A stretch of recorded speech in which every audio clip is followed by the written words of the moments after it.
More than 100 of the nation's most powerful business leaders, spanning banking, law, sport, education, have issued an unprecedented joint call for the federal government to back a royal commission into the Bondi massacre. In an open letter, 136 signatories, including mining executives, AFL club presidents, banking chairs, 2 former Reserve Bank governors, said Australians deserve, quote, clear answers on how the worst terror attack in Australia's history could have occurred. I'm pleased to say one of the business leaders and one of the promoters of the letter, the founder and chief executive officer of Betashares Financial Group, Alex Vynokur, joins us now. Alex, thank you for joining us. Did anyone, when you approach people, show any hesitation about signing, which is something that is a very public document? Great to be with you. Good evening. Look, I must say, it's been absolutely heartening and very encouraging to see the overwhelming support of people that have been approached to show their support by signing, this letter. What's very clear is that we are, as a country, facing an absolutely crucial test of our resolve, and as you mentioned just a moment ago, the test of our courage. We are today at an uncomfortable position. We have seen mass murder of Australians on Bondi Beach. It's the largest loss of life due to a terrorist attack, and this is not an isolated event. This event has been a culmination of escalating and cascading anti-Semitic attacks on our shores around Australia. So we think it's a matter of utmost seriousness. This is the time where, as a nation, we can take control of the situation. The situation, as I mentioned, is uncomfortable. It is uncomfortable. We have to ask the tough questions. We have to examine what has led, to this event. But at the same time, the flip side now is the opportunity to face into those tough questions and to come out of it as a stronger, more united, more cohesive society that we are all accustomed to. Yes, we'd all like that. Why did you think it was important that business leaders in particular, had their voices heard on this? Well, first of all, business in Australia, like everywhere in the world, does not operate in isolation. Business is a crucial fabric of our society. We collectively, as business people in Australia, employ, Australian people.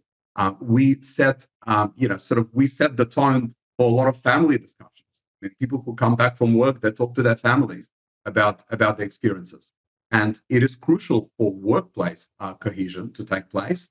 But what is really important is I think, for Australian business to join the rest of the Australian community in expressing the view on the matter of such utmost importance. And going back to the very core of our message, this is not about politics. We believe, and I personally, I'll speak for myself, I personally believe that this is one of the greatest tests that we have had to face as a nation, whether we are prepared to stand up for Australian values. What are we prepared to tolerate on our shores? And where do we draw the line?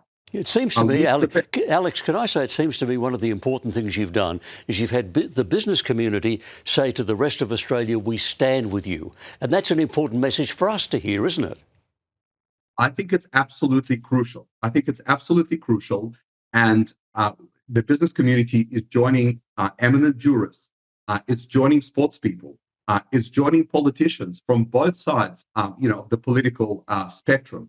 So to me, this is a really important moment for Australia. This is a message where we can send, this is the time where we can send a very strong message to the world that we will not stand for hate, we will not stand for division, and we do not want to tolerate it or import it into our country. The big question, which I think all Australians are talking about, everyone talked about over the dinner table tonight, is will Albanese change? There is all this pressure building up. The pressure is getting greater and greater. Do you believe it will get to a point where he will simply have to act and have to agree to a royal commission? Look, there is a reason why I'm a businessman and not a politician. And that reason is that I don't know the answer to your question. Because the answer to your question involves political considerations, which to me should not be part of the calculus for this particular moment and this particular situation. I think cohesion, social cohesion in our country is too important to leverage basically one way or the other politically. The purpose in us as a business community putting forward this statement and putting forward this letter is to provide a hopefully constructive input and be a constructive voice in this discussion. My perspective is that we do not want to be preaching down to anyone. We want to make our views very clear, and we want to articulate those views and substantiate them, because ultimately this is about the national interest. It's in all of our interest as a nation to have social cohesion and to really address hatred and division, and to make sure that the events of Bondi Beach are the sorts of events that we never see on our shores again. Listening to what you're saying in that answer, it seems to me what you're asking the Prime Minister to do is to step out of being a politician and just think about this as a human being. Is that what you're asking him to do? Well, look, again, I'm approaching this question as a human being. Yes, I'm a businessman, but we're all human.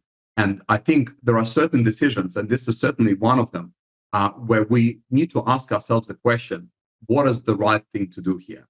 And without getting into the details of the power, of the Commonwealth Royal Commission under the appropriate terms of reference relative to some of the alternatives that have been proposed, and I'm not here to second guess anybody's goodwill and good intentions, but I think what is important is the independence, it's the impartiality, it's the removal of that process from the executive, and that process can and has historically been undertaken in very expedited manner. So the job can be done. The opportunity in front of us is tangible to really get on top of the situation and not let politics, get in the way. And that's really my perspective.